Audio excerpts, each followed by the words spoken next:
Only war.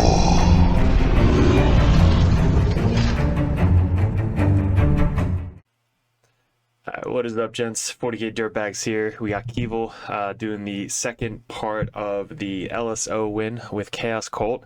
What's up, Keevil? Hey, what's going on, man? So we were able to get him back on stream. Doug was a little busy today, so we're going to finish up this video in the two-part series. We got the live battle report, which we're going to link it in the description below so you guys can check that out if you want. Basically, we played the Demons player. We're going to go over kind of like how we do normally, where we go over turn by turn, what we did good, what we could have done more better on, and kind of like our insight of what we're going to change about this list going into Nova at the end of August, which we're both super pumped for. And we'll probably just talk about Chaos in general. It's going to be one battle report compared to the 5 that we did prior in the first video, which also we'll link in the description. But in the first video, we went over all the list, why we did what we're doing, and kind of what we're moving forward with the Dirtbag Nation. So we'll obviously add that in towards the later of this game or this video. But Kevo, anything you'd like to add in the beginning? Yeah, I'm at my buddy Sean's house. He runs he's the team captain for Tactical Withdrawal, so check them out on YouTube. They run podcasts as well. Awesome players, awesome dudes, kind of like a sister team like in the local Philly area. Yeah, I got to play one of them at ACO, the Death Guard player. Super cool guy. He was the live stream game that we got. The one that Doug was freaking out over. Oh, right. Okay. Yeah. You can just tell by their jerseys. Super bright yellow. Right.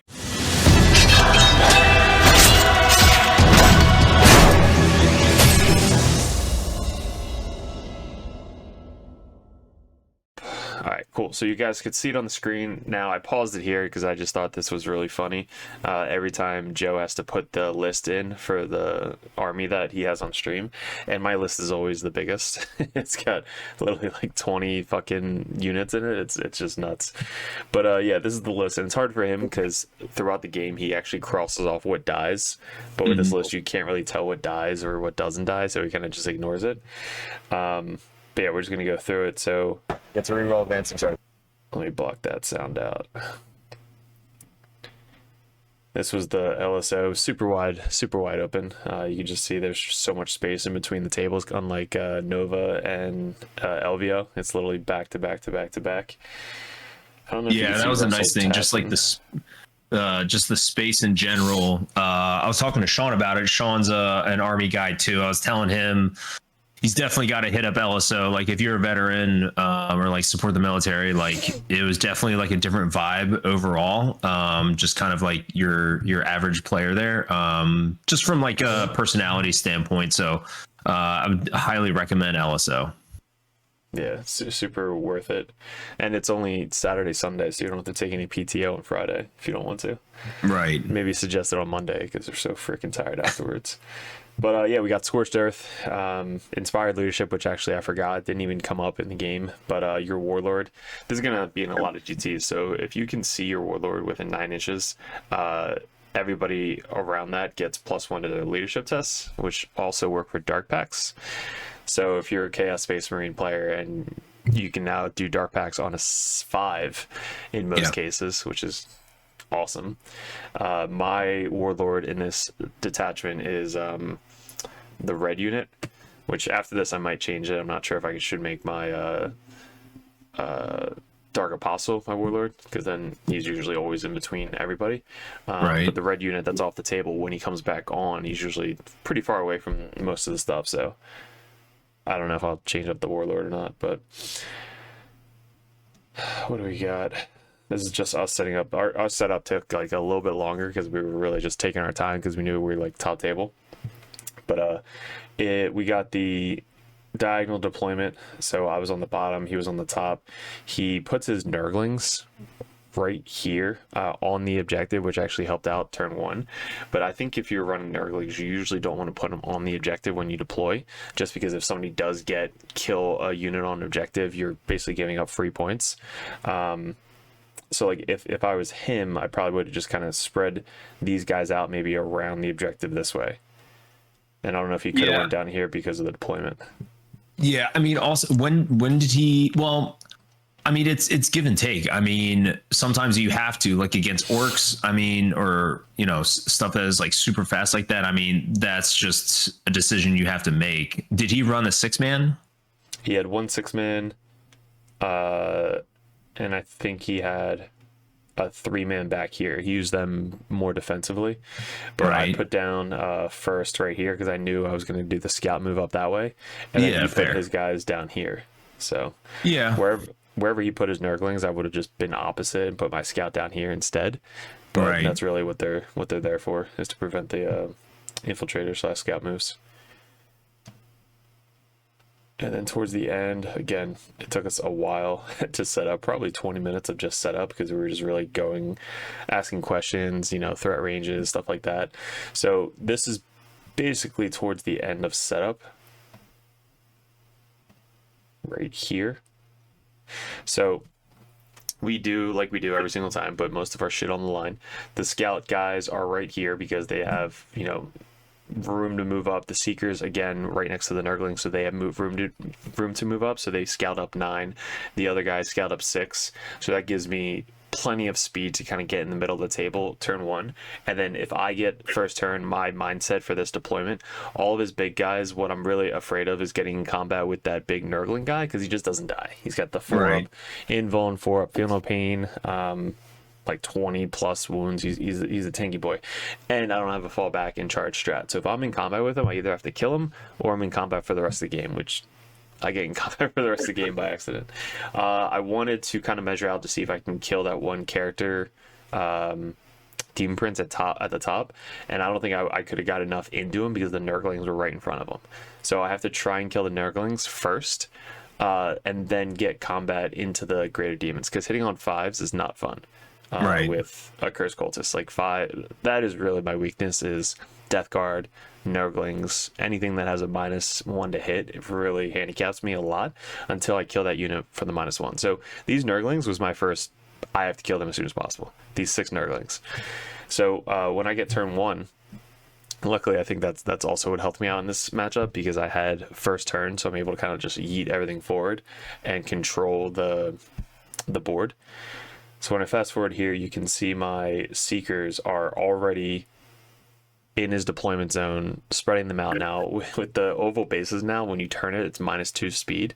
Yeah. So that kind of sucks. So when I advanced forward, I think I rolled like a 5 or a 6. I was only able to move 5 because the extra 2 inches was the turning of it. 'Cause you really want to turn the bases to get the most denial you can from it. This is me just basically advancing everything forward, but you can see the Seekers right there. The Seekers are literally blocking out his entire top board edge. I'm trying to get an overhead view right here. So those are the Seekers. That's basically turn 1, they advance up. They have the top, because you can't move a guy within 1 inch, so you can't go above those Seekers. And then they're all spread out 2 inches apart sideways. So that way his big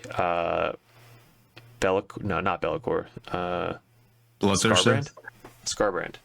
So Scarbrand doesn't have wings, so he has to walk. So he can't walk through. The big fat guy can't walk through, and the other big guys with wings are too far back.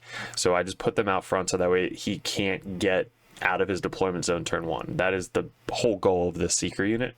And then my yellow guys, I didn't want to commit them yet, so they basically just advanced up and towed both the objectives and just waited. So like, all right, if this was a hold 3 for 15, I would have got 15 turn 1, but instead this was a hold 2, so I was only able to max out 10 turn 1. Because it is Scorched Earth, so I should think about scorching one of the objectives. Maybe if I scorched the center objective, that might have been good for this list. Because then all I have to do is hold my home field objective and then the top objective, which most of my unit is already at. So it doesn't even give him a chance to do the center objective or even get to the center objective to do anything. So maybe I should have scorched the center objective early on and just said, all right, we don't have to worry about the center anymore. So that was me just thinking now. If I would have scorched it early on, I don't have to worry about him taking it, me taking it, or anything. I just kind of ignore it for the rest of the game. The green guys are the ones that are going to basically finish off the Nurglings. I shot all of like 3 units of cultists the Trader Guardsmen, they actually had pretty good shots into Nurglings. I shot all of them. I killed 4 bases and took 1 down to 1.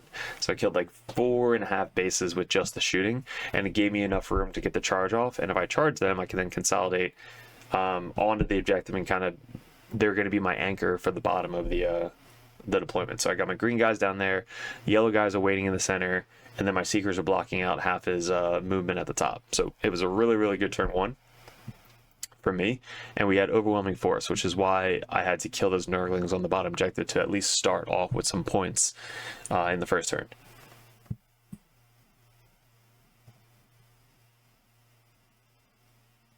So, and then next, first turn took quite a while setting everything up. I did make a charge with the green guys. We finished off the Nurglings.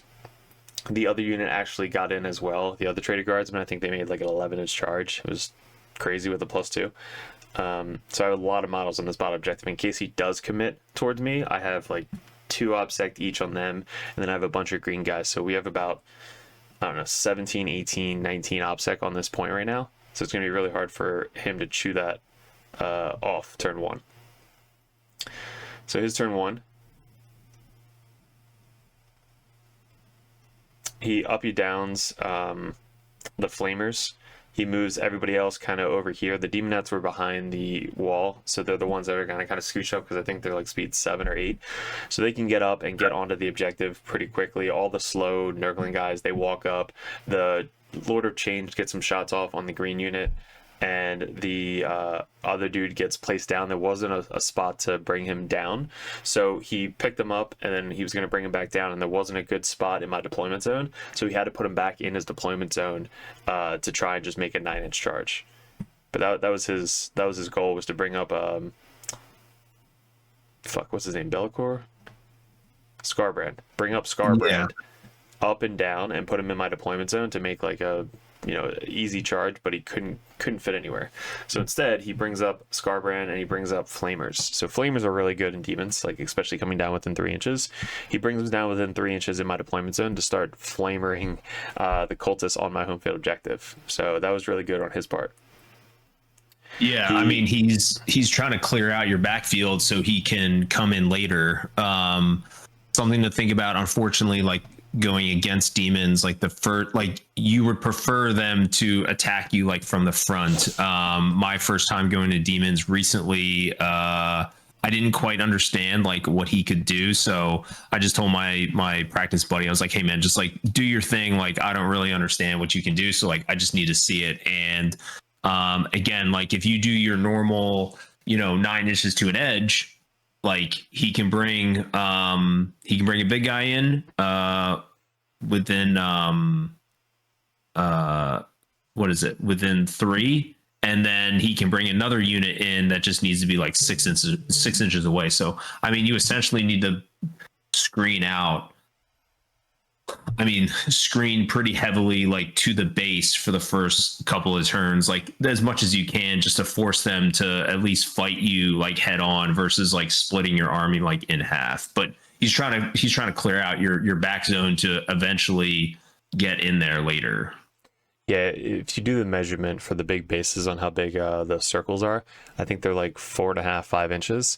So if you like are 7 inches away from your other units or the board edge, he physically can't fit his big base in your zone, because he'll then be within 3 inches of you, and he's got to be outside 3 inches of you when he does that deep strike. So if you measure 7 inches in between your squads, he can't fit anywhere. And obviously we have enough guys to block out basically the entire zone, so we just measured 7 inches from edge to edge on our side to his side, so he wasn't able to get that bloodthirster in. But here's something I want to pick out. I actually did make a mistake on stream. After he shot me with the Lord of Change and so I think some Flamers on the top, I could have made a blood surge move away from the Demonettes. So the closest guy was to the Poxwalkers, or the Nurgle dudes, Plague Bears. And when I didn't roll, I just forgot. If I would have rolled, let's say, a 3 or a 4, I could have moved these big units, the big guys, 4 inches backwards, which then would have given the Demonettes like a 10 or 11-inch charge. Which at that point, I don't know if he rolled a 12, but still, I don't think he would have went for it. And then the other guy, the Greater Demon, wouldn't have even had a chance to make the charge because I would have been out of 12 inches of him.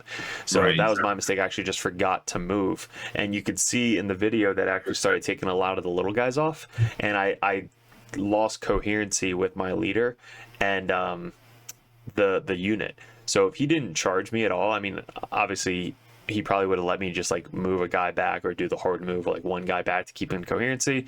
But if he doesn't let me, basically I lose my entire unit. So if we were playing like hardcore and I just forgot, basically my entire unit would have died, or I would have lost my Dark Apostle. Now, since he did make the charge, it's at the end of the turn where you do coherency. So I'm able to move up 3 inches to pile in, and then another 3 inches to consolidate, which then got me 6 inches closer to my unit, and then I have to be 2 inches away from another model. So I got back into coherency pretty easily to save that unit. But when he made that charge, he makes the charge with the Demonettes. The Demonettes then attack, but they don't do enough to the unit. I think they kill a bunch of little guys, so I have all the big guys left. I then just spent a CP, full rerolls to hit and wound, and I just nuke the Demonettes right back. So he charges me with 2 OBSEC unit Demonettes, and then he doesn't kill everything. I swing back and just take off that whole unit. So I don't have to worry about the 2 OBSEC Demonettes, running across the table anymore. So I'm sure he wasn't expecting that clapback as well. Yeah, you can see like how far away this little guy is. He was definitely outside of 2 inches there. And then I went back and I was watching the comments, and people were commenting on that. So my mindset is like, if I'm in combat and I remove people out of coherency, is I could still pile in and consolidate to get back into coherency. As long as you're 8 inches away from another model, you're fine. Like, you just go 6 inches directly towards it, and then you're good to go. Yeah, I only run one AC/DC unit right now, and typically I'm expecting, again, you're presenting your opponent like the hard decision, but if they do decide to commit to if they have, a blast weapon or, something high output, I will put the big guys to where even if all the little guys plus the character little guys, even if they get all nuked, then I will still be in coherency between the 6 big guys and then the character check. So which is annoying, but yeah. You just got to watch out for that character not getting sniped by anything. Like, she's precision, she has to or stay whatever. behind a wall. Yeah. So this is top of turn 2. We have like 3 big guys, couple little guys left. I roll a 3 for bringing guys back. So I actually bring back 3 big guys and put them back into this unit, which is just stupid nice. Good. Which then got me a little bit closer to those flamers. So once I made these guys, I was now probably like within 8 inches of the flamer unit without even moving my unit. And that's what I'm afraid of, is the Overwatch. So now that I was able to make a guy, I'm now closer to the flamers where I don't have to move. So I could just, in the charge phase, charge them. But I gave them an option. I moved the one traded guardsman unit that was near them. I think there was 5 guys left. I moved them up first. Yeah. So I moved them closer to the flamers. Like, do you want Overwatch? If he says yes, then I can move up the green guys. But if he says no, I can just keep the green guys where they are. Then at the bottom where the flamers are, I have to move my spawn and move like my guys there. So if he overwatches over there, I can then move my green guys again closer to his flamers. So I'm like waiting for him to overwatch. He decides not to overwatch. I guess he's saving it for the charge. So now I'm able to bring basically the rest of my army in this turn, and I think we get cleanse, which I'm able to walk onto this objective on the bottom here. You can see I made three big guys closer to his flamers at the top there.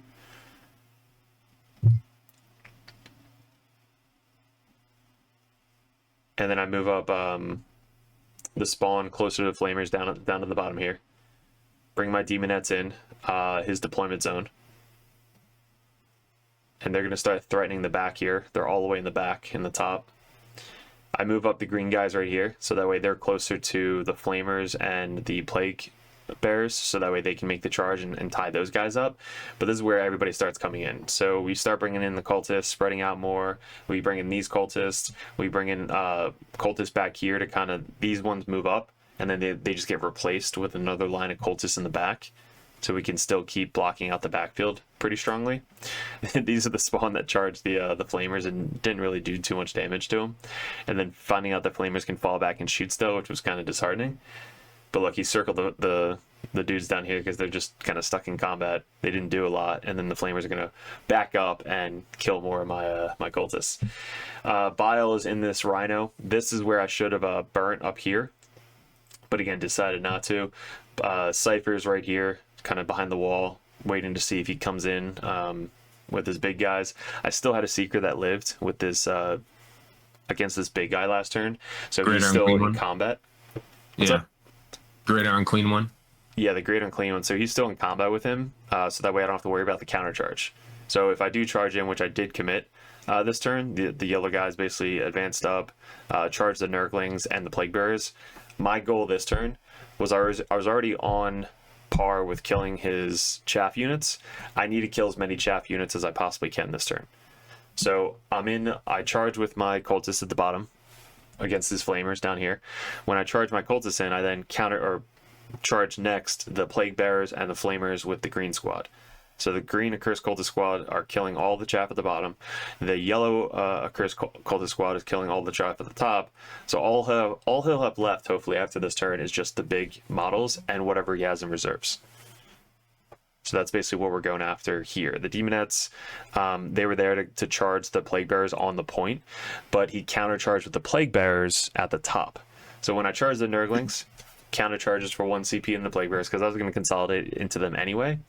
But when he charged in the Plague Bearers, he got out of range for my Demonettes to charge. So now they're just chilling in the back. They're not really doing anything.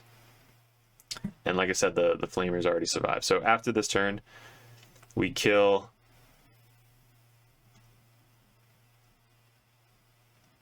basically everybody but I think 4 Plague Bearers at the top. So 4 Plague Bearers at the top, all the big demons, and now he's starting to bring in the reserves. So the Khorne reserves are what scares me. I think they have a ton of attacks, especially near the Bloodthirster. Yeah, so they're they good. get like +1 attack, +1 AP, like insane stuff. So as Bloodthirster starts committing up top, Bloodthirster moves up, the big green guy moves up, gets into combat. I rapid ingress my red squad because I have to kind of keep going after this top to try and kill the big Bloodthirster. He can only charge my cultists up here, which protect my yellow Accursed Cultists this turn. So when he charges the green guys, I don't really care about them dying. I'm like, whatever, they're there to die. Now most of my yellow squad is still alive. I clap back, I think with the yellow squad, into his Greater Demon. And when I do that, I don't do a ton back. So I think I saved all the stuff for the bottom. It looks like he cleared it out pretty well down in the bottom midfield objective. Yeah, so the bottom down here is when he started shooting everything with the Great Unclean one, and then he charges me with the bird. So basically he kills my whole green squad this turn with shooting and charging in. And then the Scarbrand kills the cultists that were sitting on the point. Yeah. I think there were 10 of them that were trying to block out. He kills 8 of them with his sweep, which was pretty funny. So basically I lost my green squad down below. My yellow squad is still about half strength up here. This is where I messed up. I moved up my ACDC chick on the other side of the wall, which then he spent 1 CP to snipe her out. So I just lost my 5-up invuln save to that unit. They already used their advance and charge, but the 5-up invuln save would have made me last so much longer with that unit. So after looking at this, you could see he's got two big demons right next to each other, and then he's got a unit of the Khorne guys right up there. There's not a lot of room right now for this red squad to get in there. So what I decided to do is to sacrifice attacking 1 time with the yellow unit and fall them back. So when I fall back, I leave enough space for the red unit to then get in there with the advance and charge. Yeah. So you can see I now have plenty of room to get all these guys advanced up and then make that charge on the Bloodthirster to then just take out the Bloodthirster. So in this turn, I'm trading 1 unit of attacks to kill the Bloodthirster and do a ton of damage with the small guys into the Coen dudes, because +1 hit, +1 to wound. They're strength 5 with this unit on the little guys, strength 6 on the big guys, and I get full rerolls to hit and wound. Even the little guys in the unit with the ACDC unit can kill a whole chaff demon unit. So that's what I did. I put all the little guys into the chaff unit, and then I put all the big guys into the Coen demon prince. Yeah, I mean that's still 20 attacks. Yeah, like full rerolls to hit, exploding on 6 or auto wounding on 6s, full rerolls to hit and wound. Like it's a ton. Bile also helped out. So Bile moved up in the Rhino, put 3 shots in the little guys. The Rhino shot a bunch of the little guys. So a bunch of the random shots going into those Coen dudes definitely helped out. I brought another unit in the backfield at the top there who also had some guns. The Demonettes moved up and they started to burn on the home field objective. This was just like, if they survive, cool. If not, whatever. Like they're kind of just doing it just to do it. But after this turn, all he has left is a unit of the Coen guys coming in from Deep Strike. Bloodletters. The Bloodletters, sorry. The Bloodletters are coming in from Deep Strike back here to try and stop the Demonettes from getting the cleanse off. So they come back down there. They only need a 5-inch charge because they're in their home field deployment zone. So they have to be outside 6 inches, and then they get +1 to charge because of the banner. So 5-inch charge in their home field. So that's what they're going after right there, the demons. If they can, clear the demons, they stop the burn. And then the big chicken comes over to play as well. Order change. Thanks. So the Lord of Change is over. The Coen guys are over. The character, Demon Prince, is starting to move closer towards the center objective. This is where he picks the secret mission, because at the end of the turn he's down on primary. I think turn 2 I held him to a 0 for primary. He either had a 5 or a 0 on turn 3. So he wants to start going after controlling objectives. If he controls 3 or more objectives, he's able to get 20 points. This is where I messed up, where if I would have burnt the center objective, he's not going to be anywhere near it, and he can't get that secondary. Right. And his warlord is actually the big green guy. So the green and clean one is not ever going to leave his deployment zone. So those are 2 secondaries that he can't do. The other one is killing battle line, which he's not going to do that one either. So that's 3 secondaries he can't do. And I don't even know what the last secret mission is. Probably tabling your opponent or something. Yeah, so it's like table your opponent, or everyone is below half strength or starting strength, or kill all of their battle line and you have one of your battle line units in their deployment zone, or none of their battle line are in their deployment zone. So if I would have burnt that center objective, we wouldn't even had that conversation, just because he can't do any of the secret missions with this army. So Cypher right in the center, he came over there to kind of shoot the flamers, help out a little bit. Cypher did 3 wounds to himself turn 1, which was eye-opening, I would say. I'm never doing Dark Pact with Cypher ever again. Yeah, you have to be careful with it. It's nice to have lethal and sustained hitting on 2s, but like more often than not, same thing. Like he like almost kills himself. He's every down to like 3. Yeah. And then it doesn't take much. Yep. He went down to 2 wounds on turn 1. Yeah. So if I would suggest that if like you are going into another character, like charging in combat or something, or you really need to kill this character for assassinate, and like it's turn 4 or 5, that is maybe when I'll do it. But I need to save the Dark Pact for him specifically, because he's so crucial in the list. So this will come back up on turn 5 when we mention Cypher again. But now we have to block the big guy in the deployment zone again. So we move up the Nurglings, block out there. All the yellow guys are about to kind of get back into combat again. Lord of Change is about to charge my red unit, which is scary. When the Lord of Change charges into my red unit, they now are at basically below half strength.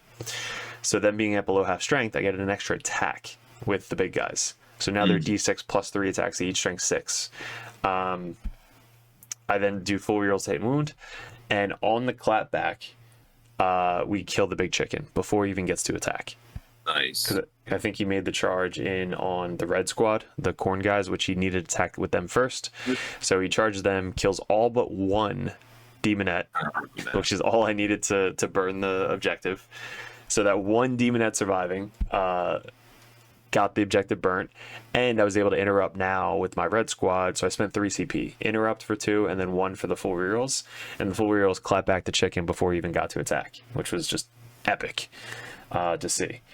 And I think they were freaking out on stream, like losing 2 greater demons to freaking this one unit is kind of nuts.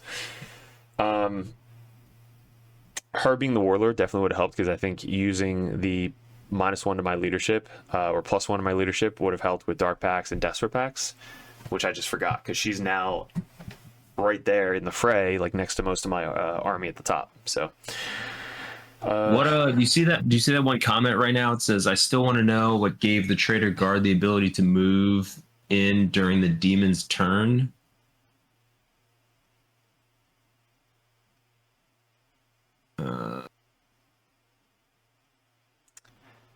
Interrupted. Oh, you interrupted. Yeah. Yeah.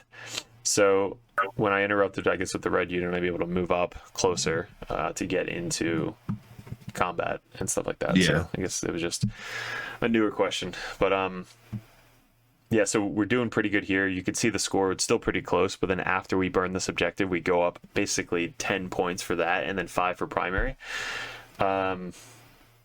So he stole this objective back here with the Flamers, because I didn't have enough on there with the Flamers. So the Flamers stole this objective, so I lost out on 5 points for primary. I would have had primary on this one. That would have got me 20 points on this turn because of the burnt objective. But instead I only got 15. So that kind of sucked.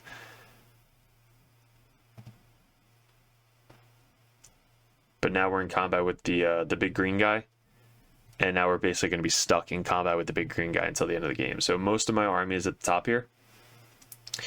I get out Fabius Bile, I get out all the cultists. The Rhino starts to do the action, sabotage, which is 6 points right now. So I don't think the Green Unclean one can get to him, and he's not going to kill him with the Flamer.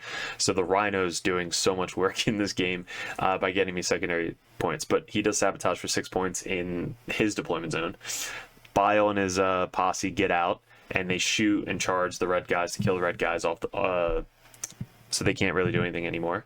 And now I'm basically just stuck in combat. So all he has left, Mike, is the big demon prince in the center, the big fat guy, and that's it. I think he's like 3 or 4 red corn dudes left.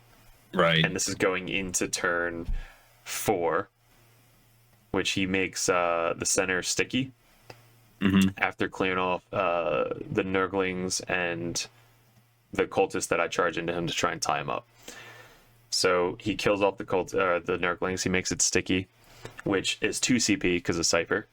So Cypher is right next to him. So when he makes that objective sticky, he has to spend 2 CP, which then he goes back down to 0 CP.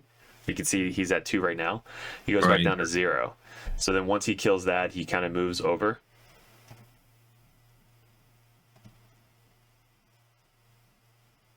And clears off. So what we have left right now is the big green guy kills the yellow unit, because I don't have that freaking 5-up invuln save anymore because he sniped that chick out, the Dark Commune. So all I've left is this red unit just slowly chipping away at the green guy. Bile is in combat with the corn guys up top there. And then he's about to move his, not Be'lakor, Skarbrand, up towards my top objective, because now he has 2 objectives that are sticky. He's got the right ones that's sticky, and then he's got the center one that's sticky, which shouldn't be there because I should have freaking cleansed it or burnt it. But he's going for the win, or not the win, but 20 points by making this top one by controlling it. So I should have moved these guys away. I ran out of time. So I think at this point in the game, I clock. So I actually clocked, and he has about 9 or 10 minutes left. So he's got plenty of time to do whatever he has to do. I can't make any actions. I can't do anything, any attacks. I'm basically just making saves and doing like primary points scoring. Yeah. That's it. So right here, I remind him that Cypher's there, and when Cypher's there, he has an option to try and make an advance and charge onto the objective, which would have been better for him, or he can try and make a reroll, because it's either way it's going to cost 2 CP. So in this situation, he moves up towards the objective, shoots Cypher, kills him because I freaking dark packed and hurt myself in the beginning of the game. So Cypher should be on 5 wounds and would have lived, and then he wouldn't have even had a chance to reroll. But instead he kills Cypher, and now he's a chance to make an 8-inch charge for 1 CP with a reroll. So that would have been 2 CP if Cypher was still alive. So that was, again, never doing dark pact on Cypher again. That was my biggest takeaway from this game. And then those guys at the top probably should just ran away from the objective just to kind of like zone out as on the far side of the objective, or burnt it. One of the two. They should have burnt it, or just kind of like chilled out on the other side of the objective. But that's 2 objectives I could have burnt and decided not to. And then this is basically what I was talking out at the end of the game. He's got Scarbrand, 4 Khorne guys, and Great Unclean 1 left. I still had a bunch of random chaff at the top, Cultists at the bottom, and then Cultists on the objective that Scarbrand was going after, and Bile, Rhino, and some Cultists at the top. 1 Demonette who survived and got me that burnt, and I believe 6 accursed on his objective. So that was the end, and the final score was 77-42. If you would have got the extra 20 points for primary, he probably would have went up to like 62-77, so it would have been a lot closer. Right. But we shouldn't have even given him that opportunity to do the secret mission, because if I would have cleansed or scourged the center early off in the game, or the other one later in the game, it would have been basically game over there. And this is basically us just doing the interview. Yeah, so this is the final score. Primary, turn 2, we had 10. Turn 3, we had 5 because he stole my home field objective. Turn 4, we had 15 because we burned it for 10. And then turn 5, we had 10. He had 0, turn 2. 5, turn 3. 10, turn 4, because that's when Scarbrand was sticking everything. And then 5 at the end for primary. So, right. Yeah, it was just, he killed a ton of shit. I killed a ton of shit. Biggest thing about this was killing the chaff for the demons, because they're the ones that are going to do most of the secondaries, and kind of ignoring the demons until your accursed cultist can get into combat, whether it be the charge or the full rerolls to hit and wound, and ignoring the big guy with the 4-up Feel No Pain. Try not to get in combat with him. What how come, so one of the questions in there, why didn't he score any where is secondaries turn 2? So he messed up on the screen, and he kept the secondaries assassination overwhelming force. He kept that from turn 1. So he scored nothing turn 1 and then scored those turn 2. Yeah. So he just kind of kept it the way it was because Joe didn't know how to go back for it. Right. And then for us, we had overwhelming force with the Nurglings turn 1, good cleanse, recover assets with the Rhino turn 2, defend stronghold. He freaking stole my. Actually, I think I ditched defend stronghold because I knew the chaos dudes, the Khorne guys, were still in deep strike. So I was like, all right, he's probably going to steal my backfield. Let me get rid of that. Yeah. And the behind me lines, we had obviously 2 units there, and then we had extend and sabotage for 11. On like look at 11 or turn 4 score. We should have had 20 for primary. Like we should have had an extra 5 for sticky. But we basically had 15 and then 11. Yeah, for burning. So we had 11 points on secondary for turn 4. And then turn 5, since I already clocked, I was only able to score primary and secure no man's land because I held one of the objectives in the center. Was he not able to burn your home objective at the end though? No, because Scarbrand wasn't on my home field objective. Like, if Scarbrand was headed towards my home field objective, he could have. But I had 10 Trader Guardsmen behind the wall on the objective. Oh, so you already finished off the Flamers. Yeah, the Flamers were dead. I had to kill them to get my home field objective back. So I think I like threw a grenade, shot a bunch of random stuff, and then charged them with 2 units of cultists to finish off the Flamers. Right. But yeah, they were super annoying. I think Flamers in this list were just I haven't seen them in a long time, but them against me were just really good, being able to kind of come all over the place, fall back, and still shoot with 3d6 Flamer shots. Yeah. Nice, dude. Well, so again, you've made it like to the top before. What do you think the major difference was, making it to, top table round 6 this time versus at ACO? Well, I lost my 7th game at ACO, so I guess anything past 6 games, I'm too freaking tired. It was cool to go 6-0 twice, like at 2 major GTs, like back to back. But this one was a little bit different because it was live on stream, and it was like the last game. Like it was literally whoever wins this is going to win the thing. At ECO, right. It was like my second to last game, so I still needed to win that one, and then I needed to win one more after that to place it. I guess it was the same thing as when I went up against Matt Laura. It was just so focused on what I had to do and not like think about other things or off track, or like the last game against the Blood Angels, I just mentally messed up 4 or 5 times before I even started the game. Mm-hmm. So this one was just kind of, you could tell we were both focused. Joe even said it, like, this is a really strict focused game on both parties, where it's not really a lot of camaraderie going back and forth, like joking around, because we have a clock, and I did clock. Right. So imagine if I would have spent more time just kind of like laughing, joking, and do like all bullshit talk. Instead, I had to basically play as strictly as I possibly could to move my model 5 models across the table and try to get as many points possible before I clock. Right. Yeah. So I mean, really just playing the game more focused compared to game 7 at ACO, where I just had mental mistakes, was probably the biggest difference. Right. Nice, dude. So any changes before getting ready for Nova in a couple weeks? There's one option, which I don't know how many games I'm going to have before Nova.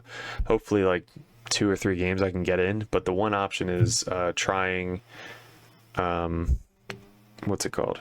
The Blue Horse in place of the Nurglings, a spawn unit, and downgrading a Trader Guardsman to a regular Cultist unit. That gives me enough points for a 10-man unit of Blue Horse, which also have Infiltrate, so there's my Infiltrate target. And they make guys on a 4+, and they have a 4 Binbone. And they're OPSEC 1, so they can actually do secondaries. Actions, yeah. So I mean, it's like they're going to be super annoying either way, but it's like, do I get rid of the spawn, which actually helped me throughout this tournament, and getting rid of another unit of Trader Guardsmen in place of that? So I mean, it's just a test that I'm thinking, like, that's really the only change I would make to this list. Other than that, I would literally run the same list at Nova if it doesn't pan out to be better. Right. But have we played this tournament list? Like, when was the last time we played Chaos Cult with what you were playing?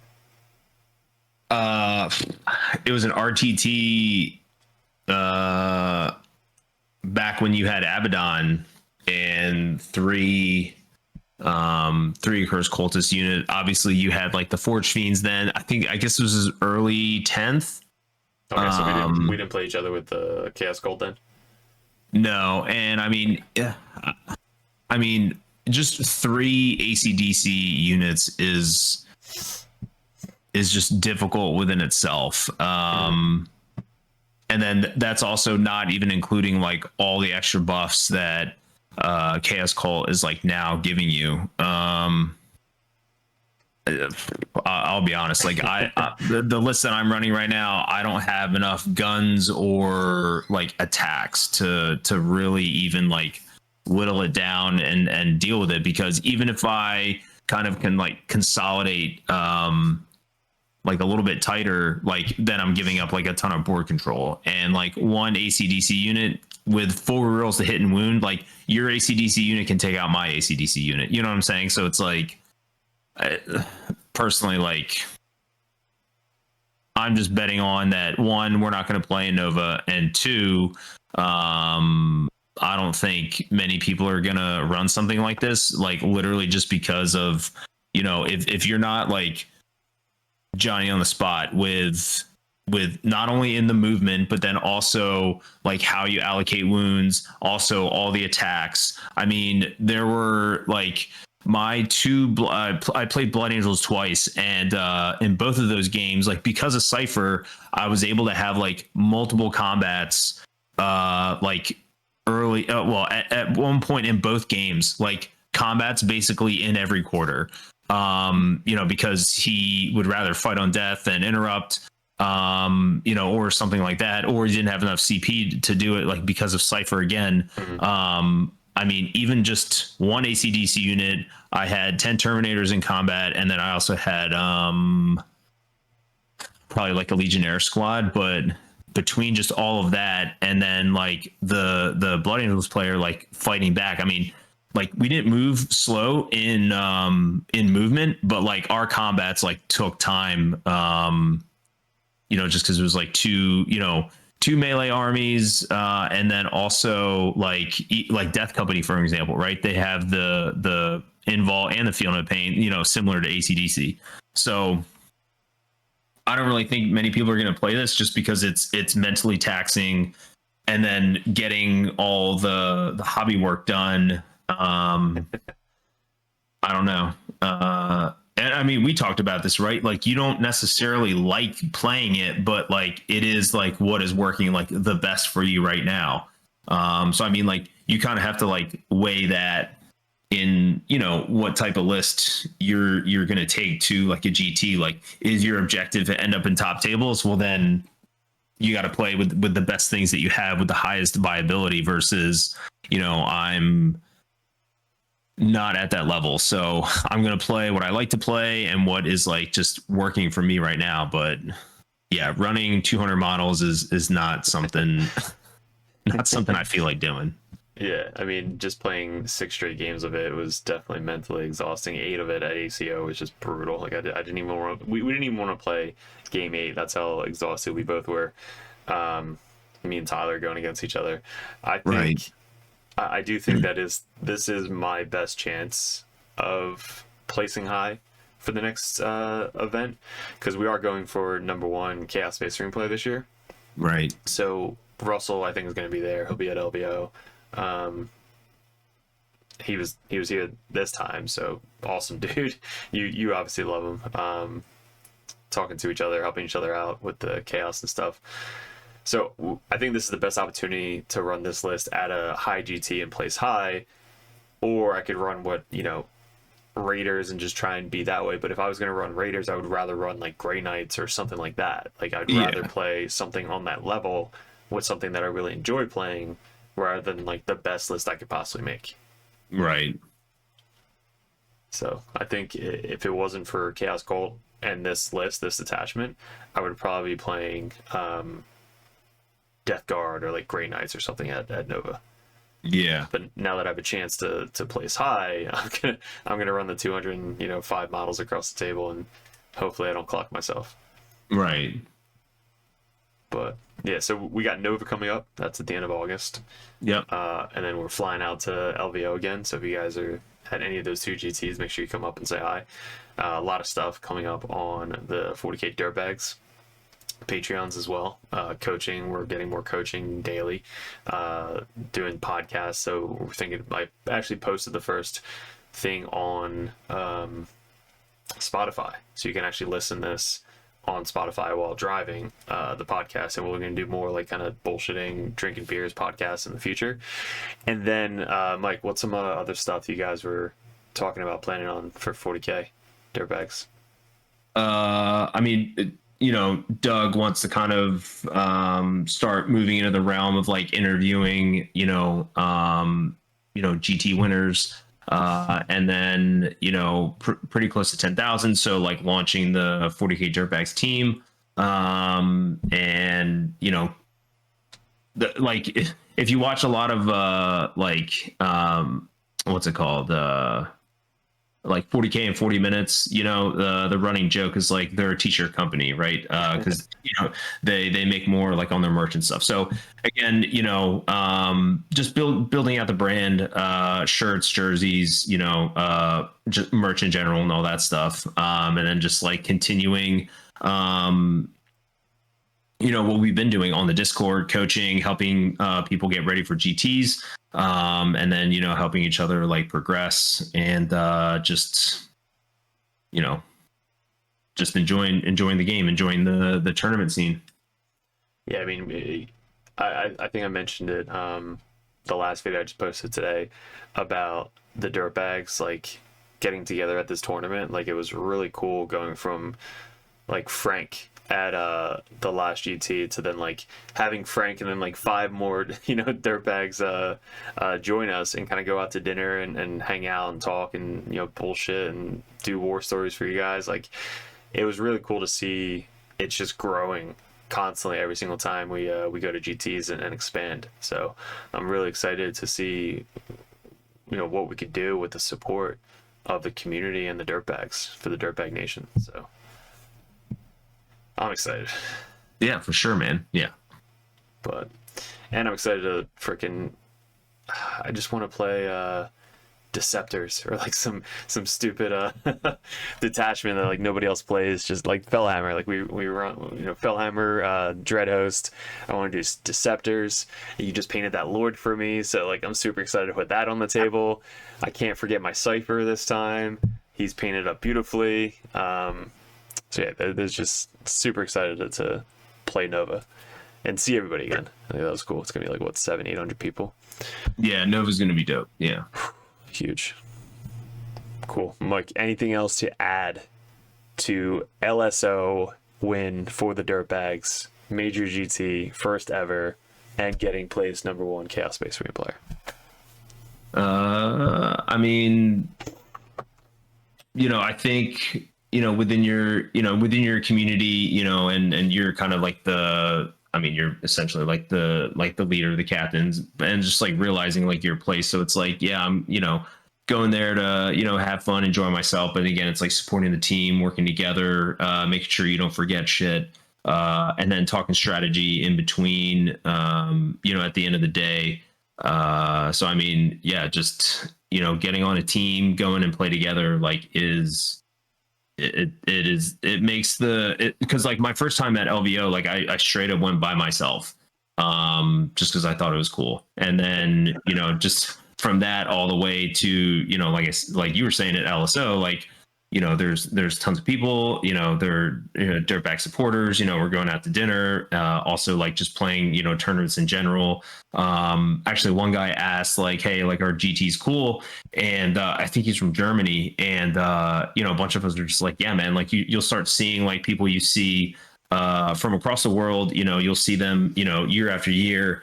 And I mean, it just makes the whole experience just like that much better. And you're going to play things you never saw before. You're going to meet people. I was talking to Sean about this at dinner tonight. Like, you're just going to meet people that you would never meet, like outside of your normal, like friend circles. And Definitely.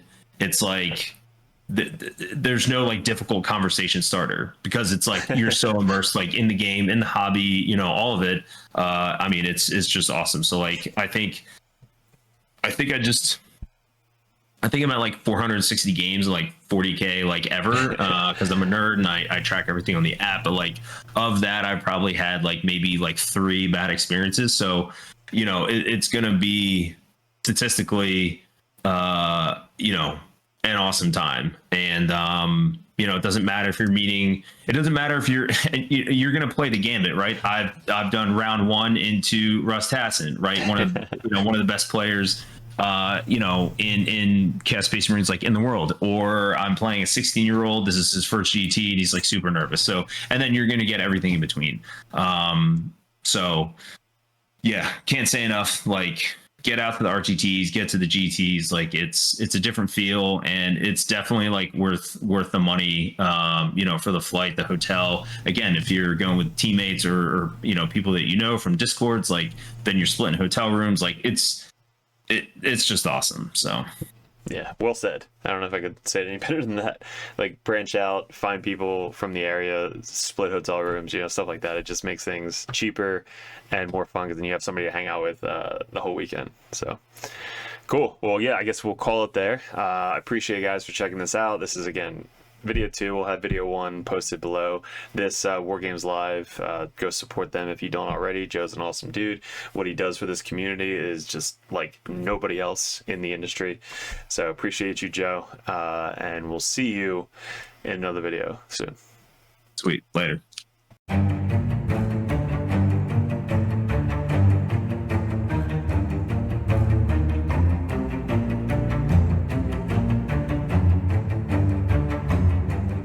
What's up, gents? 40k Dirtbags here. If you guys are thinking about joining the Patreon page, we're going to go over each tier and how it's going to benefit you and what you're looking for specifically to get out of 40k and 10th edition coming up. There's a lot of stuff to go over. There's a lot of tactical videos up on the channel, which is for free. There's going to be a bunch of perks that you get specifically for being a part of the Dirtbag Nation Patreon page.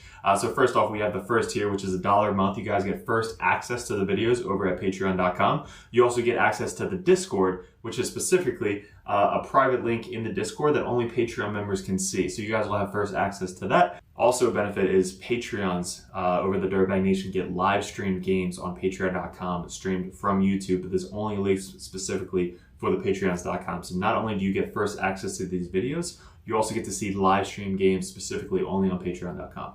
The next tier is the Justicar. You guys get a shout out on every single video on YouTube. You also get to support us a little bit more. You get first dibs at voting on Discord, as well as you just kind of say, hey, I just want to be a Justicar Dirtbag and support you guys a little bit more than that $1 a month tier. But you get all the same access as well as the different color over on the Discord. So the third tier is the competitive Dirtbag. This tier, you get a lot more one-on-one coaching. This is a lot of the Dirtbags over on the Dirtbag Nation. They are able to send out messages one-on-one, go over list ideas, tactics, anything you guys want to talk about. When I was getting into 40k, or really any game in general, I always wanted to message the top players in the meta and just ask them questions. This $10 a month tier gets you that opportunity to message us one-on-one on Discord, so that way we can actually coach you, give you our insights, suggestions, and that's going to get you better at the 40k 10th edition as a whole. So that tier alone, just $10 a month to have one-on-one coaching, one-on-one messages anytime throughout the month, that's going to be a perfect tier for you guys. Even if you're brand new to the game, we go over 1,000 point list, 1,500 point list, 2,000 point brand new starting list, team list, anything you guys need. That's what the competitive Dirtbag tier is for. Also, you get a little bit red number name tag on Discord, so people know that you're really serious about getting into the competitive scene. The Grandmaster Dirtbags. This is the all-in-all $25 a month tier. You get one-on-one coaching, everything we said prior to this, but you guys get to see me, Mike, any of the other Dirtbags play your specific list that you want to see tested out live on one of our battle reports. You guys get to mention, suggest videos you guys want to see coming up on patreon.com. So you guys get the above first tier benefit of everything that we do over at Dirtbag Nation.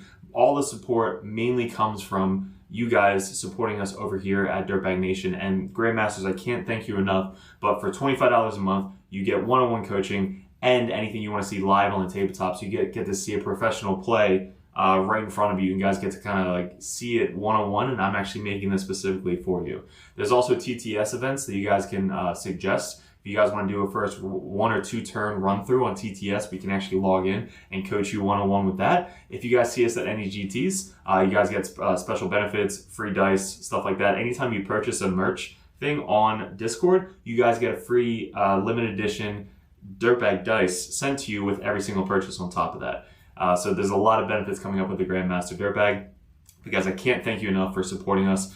Definitely let me know which tier would be best for you if you go over to patreon.com and specifically go to a tier. And make sure you don't forget to message me up on Discord. That's where we check every single day. If you guys are really into getting into 10th edition 40k, head over to Patreon, join the competitive Dirtbag or the Grandmaster. Message me as many times as you possibly want, and I'll coach you the best I possibly can on any specific army that you guys play. Mainly our armies right now, currently, going into 2024, is going to be Chaos Space Marines, Grey Knights, Death Guard, and then we have Custodes, Sisters, and I think that's it going into the Wings of 2024. But again, any other army that you guys play, we have other coaches lined up for the Dirtbags that are ready to take on that role of the competitive Dirtbag page. So guys, really appreciate it. Thanks for clicking on the video. Thanks for joining the Dirtbag Nation if you guys are already a part of us. And we'll see you in another video soon.